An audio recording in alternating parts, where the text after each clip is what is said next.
We shall discuss the application of Fourier transform to solve an integral equation.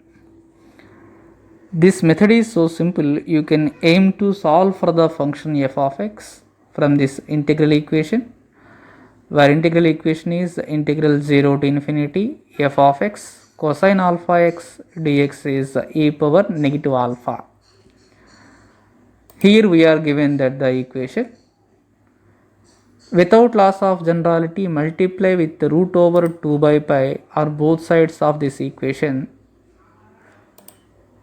which implies that on left hand side integral is Fourier cosine transform to f of x, and it is denoted with f of alpha over c root over 2 by pi e power negative alpha.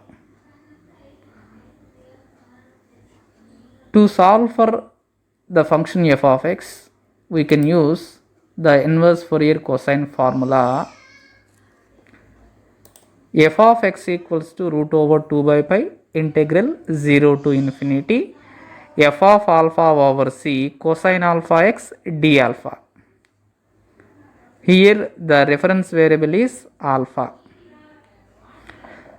Just we have found that Fourier cosine transform to f of x.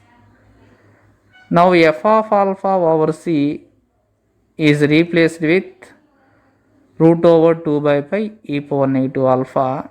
Then we have root over 2 by pi integral 0 to infinity root over 2 by pi e power negative alpha. Root over 2 by pi, root over 2 by pi, 2 by pi. To evaluate this integral by using reduction formula only, while integrating with respect to alpha, negative 1 and x are treat them as constants. It would be e power negative alpha by negative 1 square plus x square, negative 1 cosine alpha x plus alpha sin alpha x is only the result of this particular integral. Consider the limits between 0 and infinity to alpha.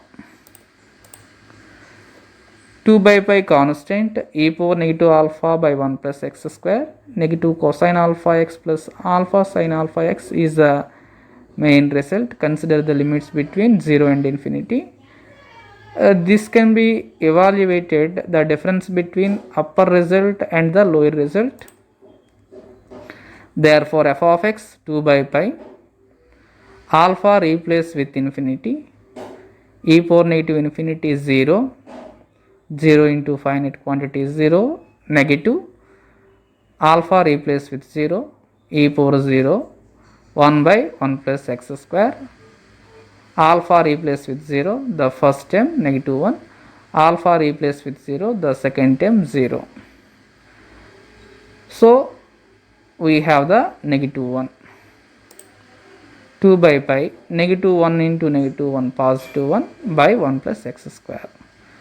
Hence, the required solution to the integral equation is f of x equals to 2 by pi times of 1 plus x square.